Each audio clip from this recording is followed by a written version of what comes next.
제일 마지막 절에 나는 내게 말씀하신 하나님을 믿노라 하는 제목으로 27장을 상고하고자 합니다. 사도 바울이 로마에 가기를 소망했었습니다. 그렇지만 자기 모로는 갈 수 없었는데 예루살렘에 올라왔다가 공회에서 천부장에게 또 대제사장에게 총독에게 또 아그리빠 왕에게 여러 사람들에게 재판정에 불려나가서 신문을 받았지만 결국은 사도 바울은 그 사람들에게 복음을 전했습니다. 그래서 26장 32절에 보면 이에 아그리빠가 베스도로 일러 가로되 이 사람이 만일 가이사에게 호소하지 아니하였다면 놓을 수 있을 뻔하였다 하니라 그랬습니다. 분봉왕이었던 아그리빠 왕은 바울을 신문해 보니까 로마의 법률로는 뭐 어떤 죄를 줄 수 있는 그런 걸 발견하지 못했습니다. 그래서 이 사람이 로마에 가서 황제한테 심판받겠다 소리만 안 했으면은 그냥 방면해 줄 수 있는데 자기가 자기 입으로 로마에 가서 가이사에게 재판했으니까 이건 로마 시민의 권리라 너 그거 가지 말아라 할 수도 없고 이미 자기 입으로 그걸 원했기 때문에 할 수 없이 놓아줄 수도 있는데 로마에 가서 재판을 받도록 하겠다라고 말했습니다. 그래서 표면적으로는 바울이 가이사에게 호소해 석방해 주지 못하겠다라고 아그리빠 왕이나 베스도가 말했지만 사실은 하나님께서 사도 바울을 이런 방편을 통해서 로마에 가게 하기 위한 예정이 있었기 때문입니다. 그러니까 우리가 지난 주간에도 그렇게 상고했지만 예루살렘에서 로마까지 가려면 배싹도 비싸죠. 그 간에 자기를 죽이려고 하는 여러 사람들이 있죠. 그런데 지금은 뭐 천부장이 호송을 해가지고 공짜로 배 타고 가는 동안에 뭐 의식주 다 해결해주고 하나님이 인으로 붙잡혀가는 것처럼 보이지만 안전한 길로 해서 로마까지 갈 수 있도록 역사하시고 독한 은혜를 주신다는 것이 바로 이런 것입니다. 그래서 이제 27장에 배를 타고 로마로 향하여 출발하게 되었습니다. 1절에 우리가 배를 타고 이달리아에 가기로 작정되매 바울과 다른 주 예수 및 사람을 아우구스도의 백부장 올리오라는 사람에게 맡기니 아시아 해변 각처로 가려 하는 아드리무테노 배에 우리가 올라 항해할새 마게도냐의 데살로니가 사람 아리스다고도 함께하니라. 2절 하반절에 보니까 바울이 로마로 호송되어 갈 때 아리스다고라고 하는 바울의 동역자 제자가 같이 따라갔다 그랬습니다. 근데 이 아리스다고라고 하는 사람은 데살로니가 사람인데 원래는 유대교인이었었는데 개종을 했습니다. 그리고 바울이 이전에 에베소에서 복음을 전하니까 그 은장색, 은으로 우상을 만드는 그 데메드리라고 하는 사람들이 사람들을 사주해가지고 이 사도 바울이 복음을 전해서 이 우리 여신을 믿지 못하도록 해가지고 우리 복받지 못하게 하고 이 소유를 일으키는 사람이다 해가지고 분란을 일으키니까 그때 사람들이 우 몰려가지고 큰 수많은 사람들이 사도 바울을 죽이려고 할 때 아리스다고가 대신 붙잡혀가지고 곤욕을 치렀었습니다. 그리고 바울의 3차 전도 여행 때 드로아에서 바울의 동행자가 되어서 오늘 본문에 나오는 것처럼 로마로 갈 때 같이 동행해서 따라갔습니다. 그런데 골로새서에 보면 바울은 로마에서 자기하고 함께 갇혔다 그랬습니다. 그러니까 아마 사도 바울을 수종 들다가 뭔가 로마 사람들에게 잘못 보여가지고 바울처럼 감옥에 갇히게 되었습니다. 빌레몬서 1장 23절에도 아리스타고 또 에바브라가 예수 안에서 함께 갇힌다라고 합니다. 그래서 교회 사학자들은 바울이 로마 감옥에 투옥되어 있을 동안에 이 아리스타고가 내내 수종을 들었다라고 말합니다. 그래서 이 아리스타고는 누가하고 함께 바울을 수종 들며 로마까지 같이 가고 또 감옥에 있는 사도 바울을 여러 모양으로 돌봐주고 위로해주고 이 사역을 참 잘 감당했던 아주 충성스러운 동역자였습니다. 3절에 보니까 이튿날 시돈의 대니 올리오가 바울을 친절히 대하여 친구들에게 가서 대접받기를 허락하더니 그랬습니다. 이제 가이사랴에서 출발했던 배가 시돈 항구에 도착을 했습니다. 그랬더니 백부장이 사도 바울에게 그 친구들이 있으면 같이 지내고 뭐 어려움 없이 지내라고 호의를 베풀어 주었습니다. 이것도 하나님이 백부장의 마음을 감동해서 지금 로마로 압송되어 가면서 어쨌든 죄인 신분이니까 얼마나 힘들겠어요. 그러니까 백부장을 감동해서 하나님께서 사도 바울의 친구도 만나고 위로받을 수 있도록 이렇게 다 역사를 하십니다. 아마도 이 백부장도 옆에서 사도 바울을 지켜보니까 이 사람이 자기가 전하는 예수를 믿는 사람이라고 하면서 언행 모든 것들이 보기에 존경할 만한 사람이었겠죠. 그러니까 이 사람의 친구들을 만나는 거 한다고 이 사람이 뭐 도망갈 사람도 아니고 하니까 편의를 봐주었던 것 같아요. 그리고 또 신학자들 얘기는 이미 출발하기 전에 천부장이 백부장에게 단단히 이 사람은 로마인이고 인품이나 여러 가지 볼 때 이렇게 무시할 사람이 아니니까 잘 대접해야 된다고 언제를 갔다고 또 얘기도 합니다. 어쨌든 간에 그래서 이 시돈 항구에 도착해서 바울은 배 타고 갈 때도 그렇고 죄수로 호송되었지만 사실은 죄수가 아니라 이 군대 안에서 이렇게 보호받는 그런 참으로 존귀한 자가 되었습니다. 4절에서부터 보면은 이제 배가 출항을 해가지고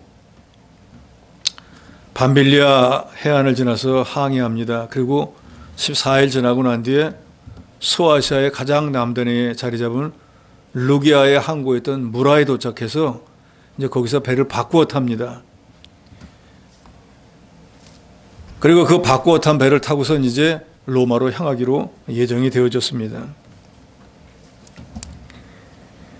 그런데 9절에 보니까 여러 날이 걸려 금식하는 절기가 이미 지났으므로 항해하기가 위태한지라 바울이 그들을 구원하여 말하되 여러분요 내가 보니 이번 항해가 하물과 배만 아니라 우리 생명에도 타격과 많은 손해를 끼치리라 하되 백부장이 선장과 선주의 말을 바울의 말보다 더 믿더라 그랬습니다.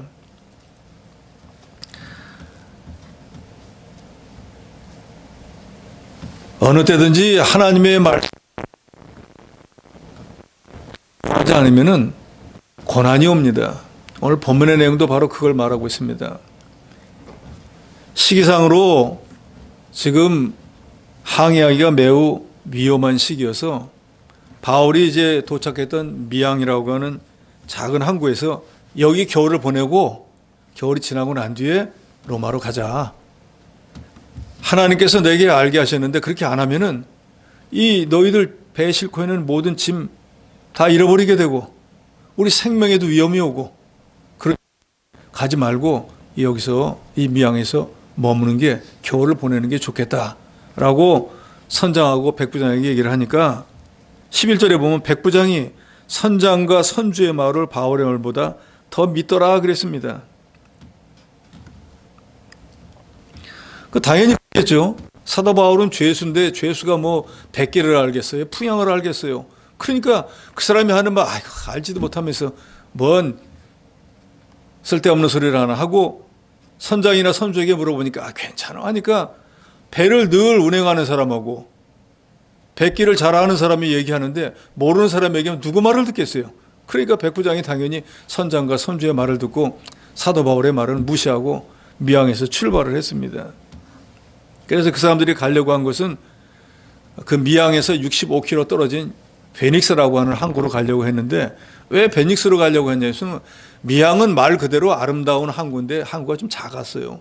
그런데 베닉스라고 한 거는 거기에 대비하면 훨씬 크고 또 그 당시에 자기들도 바람이 많이 불어오는 걸 알기 때문에 항해가 어려운 걸 알았습니다. 그래서 로마까지는 못 가고 이 작은 항구에 머무는 것보다는 베닉스라고 하는 큰 항구에 가면은 여러 가지 편의시설도 많고 하니까 작은 데보다는 큰 데로 가자. 그리고 65km니까 뭐 2, 3일만 가면 되니까 그동안에 무슨 큰일이 있겠는가 하고 그쪽으로 가기로 결정을 했습니다.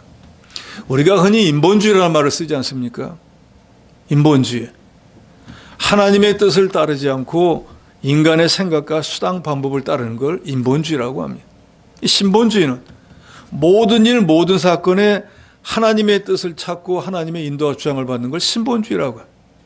그래서 우리가 예수를 구주로 믿고 하나님의 자녀가 된 뒤에는 우리가 예수 믿기 이전에는 인본주의의 삶을 살았어요. 내 생각대로 하면 되니까요. 내 뜻대로 하면 되니까요. 내 고집대로 하면 되니까요. 그러나 저와 여러분이 예수를 구주로 믿고 예수를 구주로 믿은 후에는 이제는 주인이 바뀌었다는 걸 저와 여러분이 알아야 돼요. 예수를 믿기 전에는 내가 주인이니까 내 마음대로 해. 내 뜻대로, 내 고집대로 하면 되는 거예요. 그런데 예수를 구주로 믿고 난 뒤에는 주인이 바뀌었다니까요. 이제 주인이 누구입니까? 주인이 내가 아니에요. 나를 구원하신 우리 주 예수 그리스도 하나님이 주인이에요. 그리고 하나님이 죽으라 하면 죽기도 하고 살려고 하면 살기도 하고 이리 가라고 하면 이리 가고 저리 가라고 하면 저리 가는 그런 사람으로 우리가 변화가 되었다는 거예요. 우리가 주의 것이라 그랬잖아요.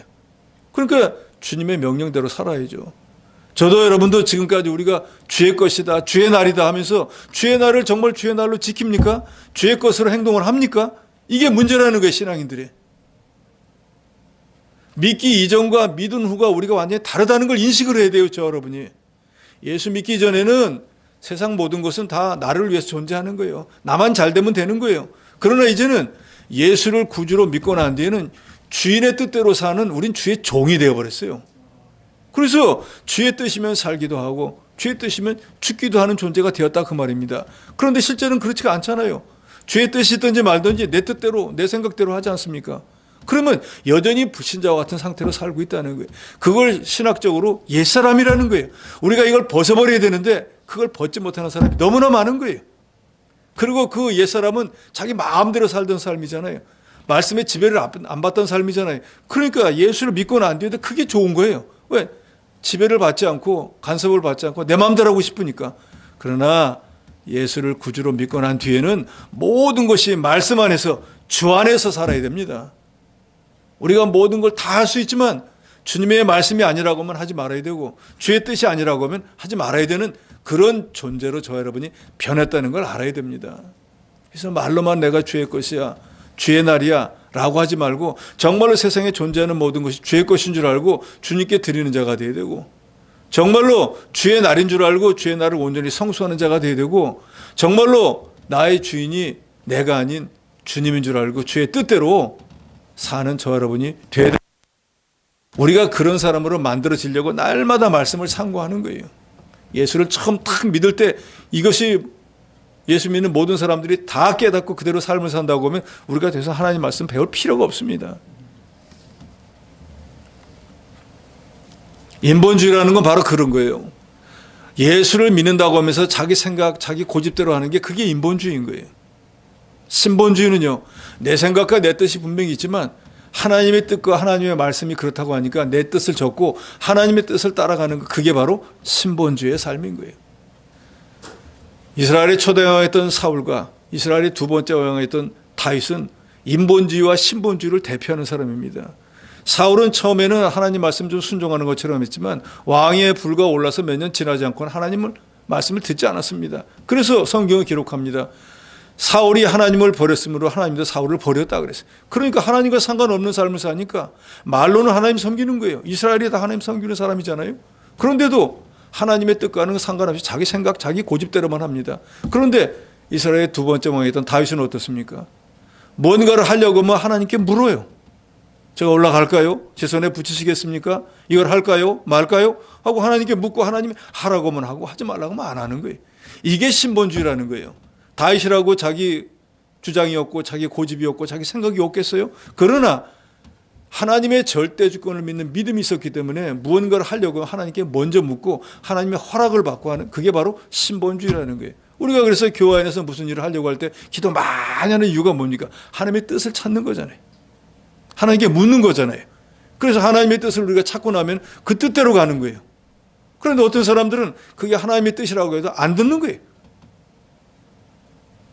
그게 바로 인본주의인 거예요.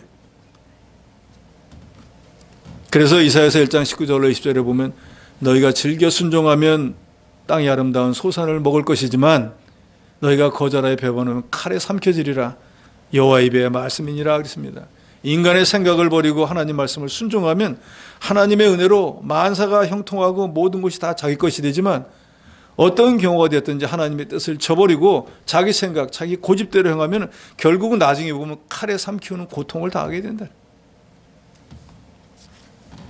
오늘 본문에 보면은 사도 바울이 분명히 하나님의 뜻을 깨닫고 여기 머무는 게 좋다. 여기 떠나면은 화물도 다 잃어버리게 되고 생명도 지장을 받게 되고 우리의 큰 어려움을 당할 거니까 가지 말아야 된다라고 하는데도 이건 하나님의 뜻을 물어서 깨달아서 알아서는 선지자의 말이잖아요. 그런데 인본주의를 행하는 사람들은 그 말 안 듣습니다. 무슨 생각이야, 무슨 말이야, 여기서 얼마 되지도 않는데, 여기도 훨씬 더 좋은 데가 있는데 하면서 선장과 선주의 말을 더 믿고 다수의 의견을 따라갔습니다. 그래서 이 미항은 작고 겨울 보내기에 불편하니까 기후도 더 좋고 바람도 많이 막아주고 여러 가지 편의시설이 많은 이 베닉스로 가자 해가지고 베닉스로 출발을 했습니다. 13절에 남풍이 순하게 불매 그들이 뜻을 이룬 줄 알고 닻을 감아 그레데 해변을 끼고 항해더니, 그래서 선장과 선주 백부장의 말을 믿고 배가 출발을 했는데 날이 엄청나게 좋은 거예요. 남풍이 막 부는 거예요. 그래서 그렇지, 우리 생각이 맞구나 라고 했습니다. 근데 요나서 1장에도 보면은 요나가 하나님께서는 니느웨로 가라고 하는데 니느웨 가기 싫어가지고 정반대인 다시스로 가는 배를 탔을 때도 그때도 오늘 본문에 나온 것처럼 순풍이 불었다 그랬어요. 그래서 뭐 내 뜻대로 되는구나 하고 선창 밑에 들어가서 이제 뭐 자다가 깨면은 도착하겠지 하고 있었던 것처럼 저와 여러분도 마찬가지예요. 여태까지 믿음으로 살면서 좁은 길로 신앙 양심을 지켰는데 어느 날 눈앞에 있는 유익 때문에 하나님의 뜻을 어기고 육신의 욕심을 따라갔습니다. 그랬더니 그날 집을 나서는데 갑자기 하나님이 하늘에서 벼락을 때려가지고 심장마비가 일어나서 안 죽습니다. 안 죽는다니까요. 믿음 한번 양보했다 그래서 갑자기 사업이 안 망합니다. 오히려 더 잘 되는 거예요. 오, 이렇구나 하니까 믿음을 한번 양보하니까 뭔가 육신적 소득과 유익이 많으니까 계속 그 길을 가게 되는 거예요. 그러나 그게 끝까지 가지는 못한다는 거예요. 14절에 얼마 안 돼요. 섬 가운데로부터 유라굴로라는 광풍이 크게 일어나니 배가 밀려 바람을 맞춰 갈 수 없이 가는 대로 두고 쫓겨가다가 그랬습니다. 잘 되는 줄 알고 있었는데 오늘 본문은 뭐라고 합니까? 불과 얼마 안 되었어요. 남편 불고 야 이거 참 순탄한 길이구나 라고 생각이 드는 순식간에 유로굴라 광풍이 몰려왔습니다. 유로굴라는 동풍이라는 뜻하는 헬라어 유로스하고 북풍을 가리키는 라틴어 아켈로의 합성어로서 동북풍을 가리킵니다. 그래서 이맘때쯤 되면은 이 유로굴라라고 하는 이 동북풍이 몰아쳐가지고 항해하는 배들이 과동하는 이유가 바로 그것 때문이었어요. 근데 억지로 길을 나서면은 이 폭풍을 만나면은 배가 뭐 폭풍이라는 게 우리가 생각하던 우리는 보통 바람이 아니라 배를 다 뒤집어 엎는, 배가 다 깨지는 이런 바람이 부니까 그 바람을 만나면 배가 뭐 어떻게 할 수가 없는 거예요. 그리고 그 시대에 사도 바울이 복음 전하던 시대는 지금부터 2000년 이전이잖아요. 그때 뭐 배들이 뭐 얼마나 대단한 배였겠어요. 그러니까 이 유로굴라 광풍을 만나면은 죽는 거예요. 요나서 1장 4절에 보면 여호와께서 큰 바람을 바다 위에 내리심에 바다 가운데 큰 폭풍이 일어나 배가 거의 깨지게 된지라 그랬습니다. 그러니까 우리 생각에는 유로굴라나 무슨 폭풍이 어쩌다 보니까 일어나는 것처럼 보이지만 요나서에 보면 분명히 하나님이 뭐라고 하시냐면 너 니느웨 가라 했더니 니느웨 안 가고 다시스로 갔거든요. 다시스로 가는데도 뭐 남풍이 순하게 불고 가는데 뭐 전혀 지장이 없는 거예요. 그런 줄 알았는데 얼마 있다 보니까 하나님께서 큰 대풍을 바다에 내리셨다 그랬어요. 그래가지고 폭풍이 일어나는 바람에 뭐 이 배가 막 이리저리 오르락내리락 하다 보니 거의 다 깨지게 되었다 그러는데 오늘 본문의 말씀도 분명히 하나님을 통해서 사도 바울이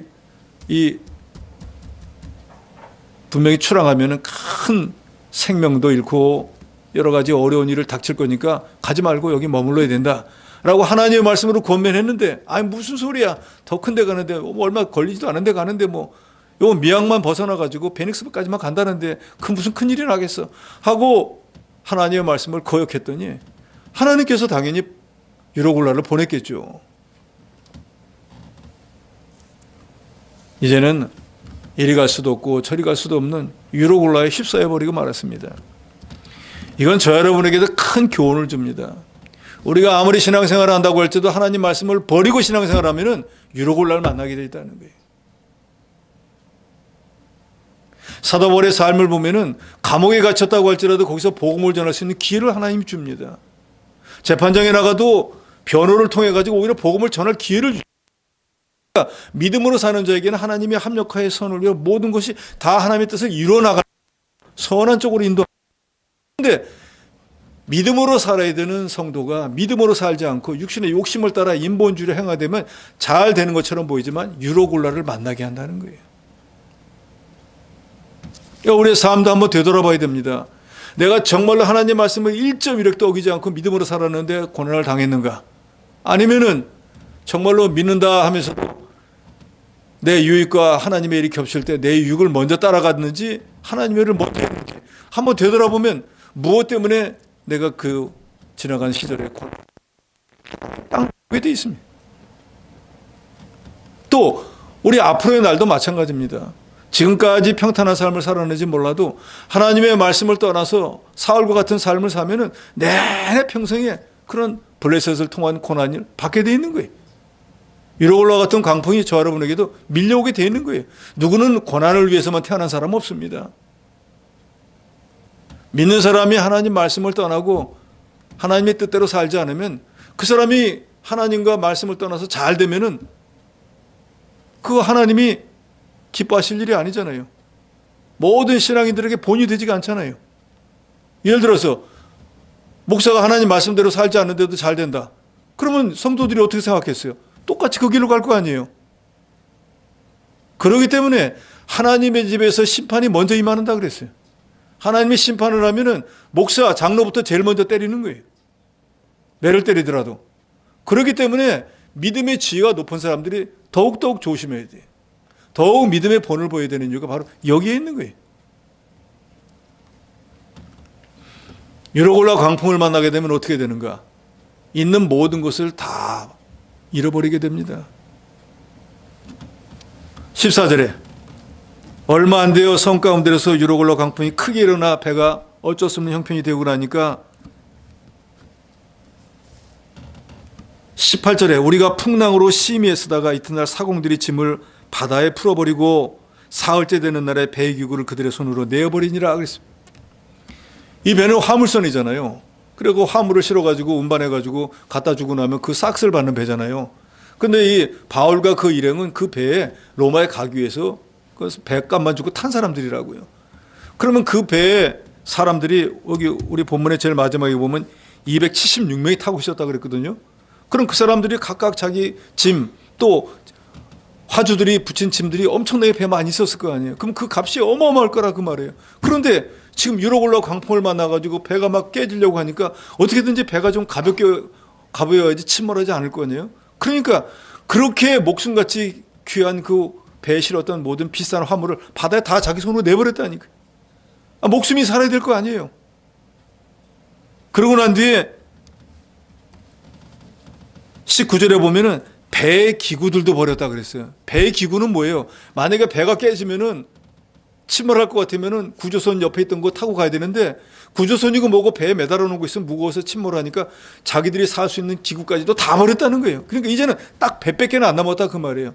배 안에 있던 무슨 귀금속이고 물건 화물이고 다 버리고 배를 최악의 경우 살리기 위해서 구조선이 있던 것까지 다 내버리고, 이처럼 하나님의 말씀을 떠나 믿음으로 살지 않아 유로굴라 광풍을 만나게 되면 그동안에 하나님 은혜로 줬던 모든 것들이 다 사라져버린다. 그러니까 우리가 믿음으로 살아야 되는 이유가 바로 여기에 있는 거예요. 이 원리를 깨달으면은 어떤 경우가 되어도 하나님의 말씀과 하나님을 떠나지 않고 하나님의 교회를 떠나지 않게 되는 거예요. 그런데 원리를 모르니까 푹 죽겠어? 죽는 길로 가는 거예요.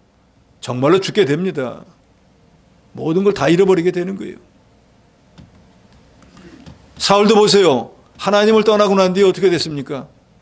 정신병이 들어가지고 머리가 지끈거려가지고 제정신을 못 사는 거예요. 그러니까 다윗과 같은 사람이 와가지고 수금을 쳐주면은 정신이 좀 맑아지다가 또 없어지면은 또 머리가 아프고 주변 나라 블레셋은 날마다 쳐들어와가지고 있는 거 빼앗아가고 막 죽을 지경에 당하는 거예요. 그런데 물어볼 데가 또 없는 거예요. 더 갑갑한 건 하나님 앞에 가서 우림과 둠민을 물어도 대답을 안 해줘. 선지자도 대답을 안 해줘. 아무도 대답을. 그러니까 정말 미칠 지경이 되는 거예요. 왜 그런 삶을 살았을까요? 그게 인본주의의 결과라는 거예요. 그래서 우리가 예수 믿고 구원 얻은 사람들이 신본주의로 살아야 되는 게 바로 여기에 있는 거예요. 우리가 예수 믿고 제일 하나님으로부터 받는 큰 은혜 중에 하나가 심령의 자유함을 누리는 거예요. 영의 자유. 저나 여러분이나 하나님 말씀을 온전히 지키고 양심에 거리끼는 게 없으면 세상에 두려울 게 아무것도 없습니다. 하나님 앞에 떳떳하니까요. 하나님 앞에 마땅히 드려야 될 거 드리고 난 뒤에는 뭐가 걱정이겠어요. 하지 않으니까 그 다음부터 그게 나를 짓누르는 거예요. 말씀을 떠나고 하나님을 떠나고 교회를 떠나면 유혹 올라와 광풍을 맞는 것은 누구나 똑같습니다. 그때는 마치 배가 살기 위해 가지고 화물도 버리고 배의 마지막 생존 수단까지 다 내버릴 수밖에 없는 것처럼 가지고 있는 모든 것들을 다 잃어버리는 날이 얼마나 불쌍해집니까? 요나서도 보면은 오늘 본문의 내용과 거의 흡사해요. 요나가 말하잖아요. 야, 이건 내가 하나님 앞에 범죄해서 나 때문에 온 거야. 그러니까 나를 바다에 들어 던져 하니까 선원들이 말도 안 되는 소리. 니까지 게 뭐라고 너 때문에 이런 게 일어났겠어 하고 선원들의 힘을 모아고 육지로 나가려고 노를 저었다 그랬어요. 그랬더니 성경이 이렇게 기록합니다. 노를 저으면 저을수록 풍랑이 더 심해졌다 그랬어요. 그러니까 이 선원들이 살려고 육지로 나가려고 막 있는 힘을 다했으니까 풍랑이 더 심해지니까 안 되겠구나. 저 사람 말이 맞나 보다. 그러니까 야 미안하다 하고 요나를 들어가지고 바다에 던졌더니 여러분 다 아시죠? 무슨 일이 일어납니까? 요나가 물속으로 똑 떨어지자마자 진짜 거짓말같이 바다가 잔잔해졌다. 진짜 막힐 일이잖아요. 그러니까 그 사람들이 깨달았겠죠. 아, 이 사람이 말하던 하나님이 이거 모든 걸 주관하는 게 맞구나. 요나는 어떻습니까? 자기가 범죄함으로 인해 가지고 그 배에 탔던 모든 사람들이 생명의 위협을 느끼고 거기도 똑같아요. 제일 먼저 화물 다 버렸습니다. 배 기구도 다 버렸어요. 그러고도 안 되니까 요나를 갖다가 버렸잖아요. 그러니까 결국 하나님 말씀을 어기면은 이와 같은 고통과 고난을 당하게 된다는 걸 저 여러분이 분명히 알아야 됩니다. 하나님의 종을 통해서 주신 하나님의 말씀을 따라가지 않고 인간의 생각과 대세주의를 따라가다가, 즉 인본주의를 따라가다가 유로굴라를 만나 가지고 있는 모든 것들을 다 버리게 되었습니다. 이 화물선 입장에서 보세요. 로마까지 가고 화물을 안전하게 내려주고 그 싹스를 받아야 되는데 받을 게 뭐가 있어요? 물어주게 생겼어요. 이제. 물론 천재지변이니까 물어주진 않겠지만, 그러니까 결국은 헛수고를 하게 되었다 그 말이에요. 이 항해 자체가. 하나님 말씀을 듣지 않으면 열심히 하지만 마치 구멍난 전대에 돈 모으는 것처럼 된다고. 그랬잖아요. 말씀을 떠나서 하니까 번다고 벌었는데, 먹는다고 먹었는데, 입는다고 입었는데, 마신다고 마셨는데 배부르지도 않고 여전히 목마르고 춥고 헐벗었다 그랬잖아요. 더더욱이 나중에 쓰려고 그렇게 돈을 많이 모았는데 나중에 보니까 구멍 뚫어진 전대에다 넣어가지고 돈이 다 빠져나가 버린 거예요. 우리가 실생활에도 그렇잖아요. 하나님 말씀 어기고 열심히 돈 벌었더니 집안에 우환이 생겨서 누가 병이 났다 돈 다 없어버리고 아무것도 한 것 없잖아요. 몸은 몸대로 축나고 집안은 집안대로 아무것도 되는 게 없어요. 그런데 어떤 사람은 날마다 예배당에 붙어 살며 하나님 말씀대로 사는 사람은 뭐 그렇게 잘 살지는 않아도 하는 일마다 잘 되고 그런 사람 있잖아요. 이게 바로 신본주의 차이인 거예요.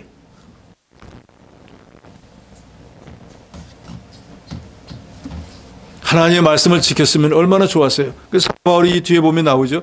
너희가 내가 처음에 미항에서 출발하면은 너희 화물 여러 손해가 많을 것이니까 가지 말라고 했는데 너희가 내 말 듣지 않았지 않느냐 하고 책망합니다.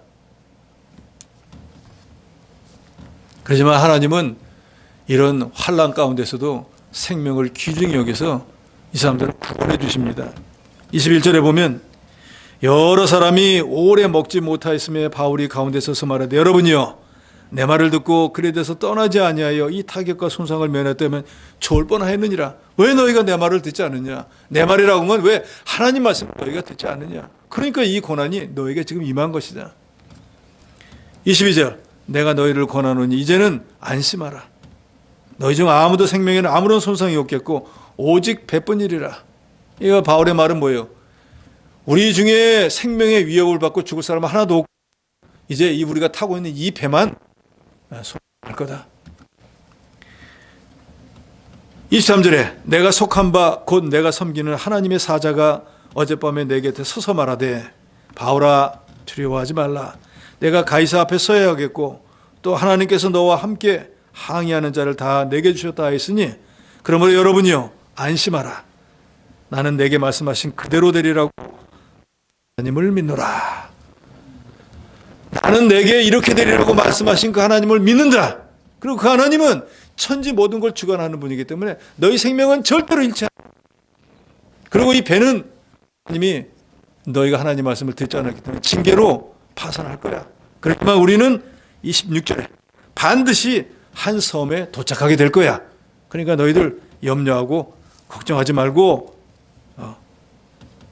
이제 살 길을 구해야 된다라고 바울이 권면했습니다. 하나님은 이렇게 사도 바울을 로마에 보내시기 위한 예정이 있었기 때문에 바울이 타고 있는 한 바울과 같이 있는 사람의 생명도 같이 구원해 주신 거예요. 모든 일에는 항상 원인과 결과가 있고 우리 인생에 일어나는 모든 일들은 우연은 없습니다. 사람들이 유로굴라 광풍을 만나게 된 이유는 뭡니까? 바울을 통해서 주신 하나님의 말씀을 어겼기 때문에 이 시대를 살아가는 저 여러분도 하나님 말씀을 어기면 이처럼 유로굴로 광풍을 만나게 되는 것을 분명히 기억하시고 우리는 말씀을 지키는 사람. 그런다고 해서 우리가 하나님 말씀 어기고 육신의 길로 갔다고 해서 하나님이 이 유로굴라 광풍을 만났을 때에도 다 바울은 물론이고 바울과 함께 있던 사람들의 생명을 구원해 준 것처럼 우리를 뭐 즉시 심판해 가지고 합니다. 그렇지만 결과는 우리가 알고 있잖아요. 유로굴라 광풍을 만나고 나면 그로 인해서 가진 모든 것들을 다 잃어버리게 된다는 불쌍한 사람이 되게 되버려.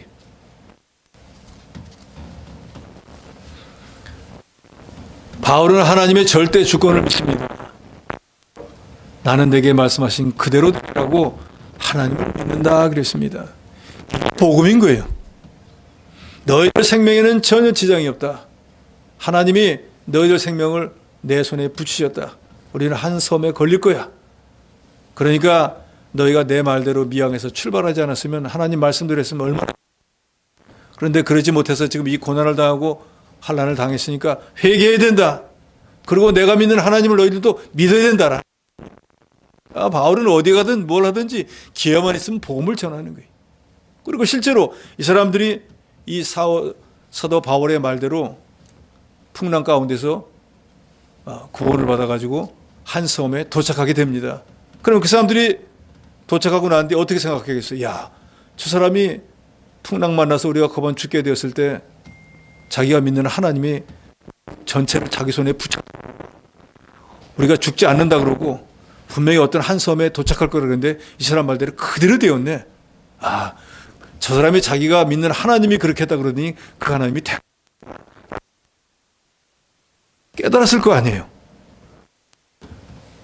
나도 그 하나님을 믿어야겠다 하는 생각이 드는 사람도 있을 거라 그 말입니다.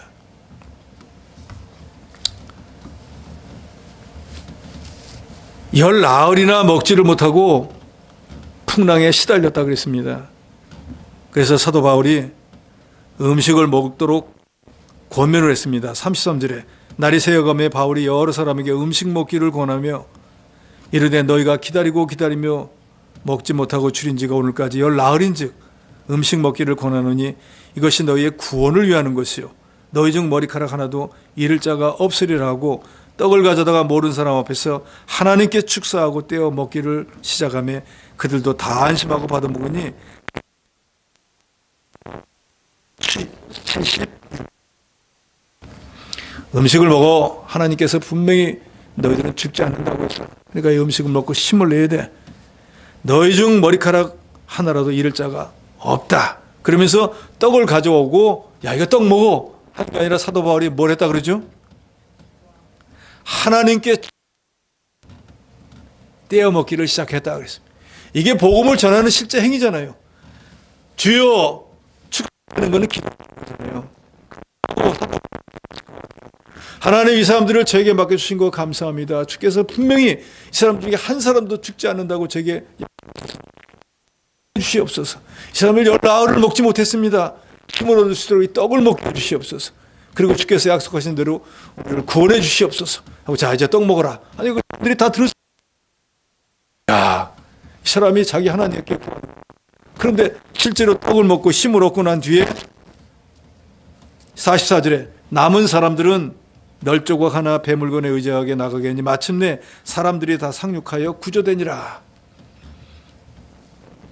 배가 이제 거의 깨어지게 해서 침몰되려고 하니까 사공들이 딱 눈치를 보니까 배가 깨어질 것 같은 거예요. 그냥 가만히 있으면 여기서 죽을 것 같으니까 자기들은 배에 대해서 잘 아니까 제가 여기 있지 않았지만 거기 거룻배 하나를 타고 도망가려고 배를 살짝 내리고 있으니까 보고 백부장을 불러갖고 저 사람들이 자기들 혼자 도망가면 우리는 배를 운행을 못해서 죽게 되니까 저거 하려니까 백부장이 거룻배를 끊어버립니다. 그럼 이제 그 배에 타고 있던 선원들도 도망을 못 가게 된 거예요. 꼼짝없이 이제 한 목숨이 된 거예요. 그런데 33절에 날이 새매 어느 땅인지 알지 못하나 경사진 해안으로 된 행만에 눈에 띄거늘 배를 거기에 들여다 댈 수 있는가 의논한 후 닻을 끊어 바다에 버리는 동시에 키를 풀어 늦추고 돛을 달고 바람에 맞추어 해안을 향하여 들어가다가 두 물이 합하여 흐르는 곳을 만나 배를 걸매 이 물은 부딪혀 움직일 수 없어 붓고 고물은 큰 물에 깨어져 가니. 그러니까 육지를 발견하고 거기에 배를 내려 들어가고 있는데 두 물이 합치는 곳에 가니까 갑자기 물이 합쳐지는 바람에 배가 깨어지기 시작했습니다. 그러니까 깨어지려고 하니까 42절에 군인들은 죄수가 헤엄쳐 도망갈까 하여 그들을 죽이는 것이 좋다. 그러니까 이제 배가 깨어지면 거기 있는 사람들이 살려고 전부 바다로 뛰어내려가지고 육지가 눈앞에 보니까 헤엄쳐갈 거 아니에요. 그러니까 호송하는 군인들 생각에 선원들이야 살면 되겠지만 여기 죄인이 있는데 이 죄인까지 도망가면 안 되니까 죄인은 죽이는 게 좋겠다라고 상의를 하고 있는데 43절에 백부장이 바울을 구원하려 하여 그들의 뜻을 막고 헤엄칠 줄 아는 사람은 명하여 물에 뛰어내려 먼저 육지에 나가게 하고 그랬습니다. 여기서 또 하나님이 사도 바울을 살려줍니다. 그리고 또 이 군병들도 진짜 배워봤던 사람들이에요. 열 나흘 동안 먹지 못해가지고 자기들이 거방 죽게 된 걸 바울이 하나님께서 너희 생명들을 내게 맡기고 하나님께서 너희들 절대 죽게 안 하게 하신다더라. 그리고 한 섬에 걸리게 하고 이 배만 깨어질 거야. 걱정하지 말고 이거 먹고 힘내.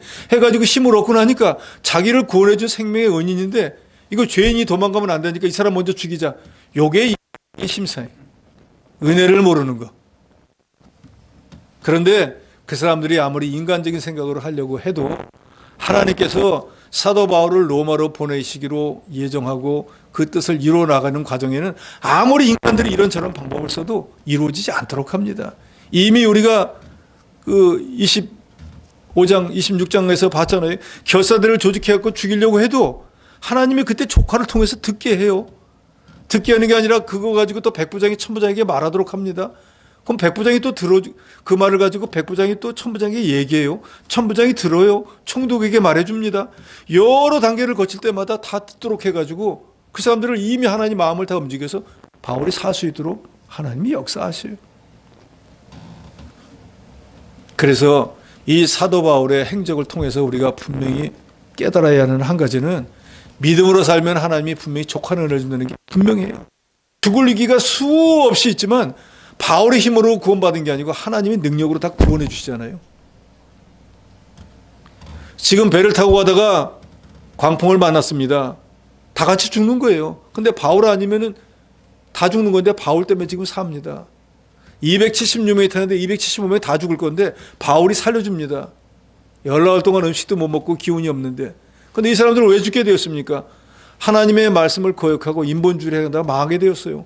그런데 바울이 하나님의 뜻을 따라서 이 사람들을 구원해 줍니다. 그런데 그 은혜를 모르고 군병들은 죽이려고 해요. 그런데 하나님께서 백부장의 마음을 감동해가지고 죽이지 못하도록 합니다. 그래서 이제 배가 깨어져 갔으니까 배에 있으면 다 죽을 거 아니에요. 누구든지 다 헤엄쳐가지고 섬으로 건너가라 하니까 다 해서 구원을 받았다라는 게 오늘의 본문의 내용입니다. 결론은 뭡니까? 인본주의로 향하면 형통하지 못하고 신본주의로 살아야 형통하다는 거예요. 그러니까 저와 여러분도 믿음으로 살아야지 하나님이 족한 은혜를 주십니다. 어떤 경우를 만나든지 하나님의 구원의 역사가 임하게 되는 거예요. 우리가 믿음으로 살아야 되는 이유가 바로 여기에 있습니다. 의인은 무엇 때문에 뭘 가지고 산다 그러죠? 믿음으로 사는 이유가 바로 저기 있어요. 그래서 우리가 믿음 하는 이유가 바로 여기에 있습니다. 또 이 군병이나 백부장이나 이런 여러 사람처럼 은혜를 받았으면 은혜를 갚을 줄 알아야 되는데 오히려 배움 그런 사람이 되지 말아야 됩니다. 저 여러분이 하나님의 자녀가 되었다고 하면서 하나님의 은혜를 깨닫고 믿음으로 살지 못하면 그게 바로 군병과 같이 행하는 것과 똑같은 거예요. 그래서 우리가 하나님 앞에 무슨 상 받는 게 목적이 아니에요. 제가 여러분에게 상 받으라고 하는 것은 천국에 갔을 때 그때 하나님 앞에 상 받는 거지, 그걸 목표로 이미 우리에게 주신 여러 가지 은혜를 감사해서 주를 위해서, 복음을 위해서, 하나님의 교회에서 축복하는 자가 돼야 됩니다. 이미 받은 은혜가 너무나 믿음으로 살지 않으면 유로골라 같은 강풍을 만나서 그동안에 수고해서 얻은 모든 것들을 다 잃어버리게 된다는 거, 우리가 본문을 통해서 분명히 기억해야 됩니다. 그러니까 무엇보다도 하나님의 뜻을 찾아 하나님의 말씀대로 신본주의의 삶을, 유로골라 강풍을 우리에게 밀려오지도 않고 하나님의 큰 복과 은혜가 임하여 복된 삶을 사는 저 여러분이 되어야 되겠습니다.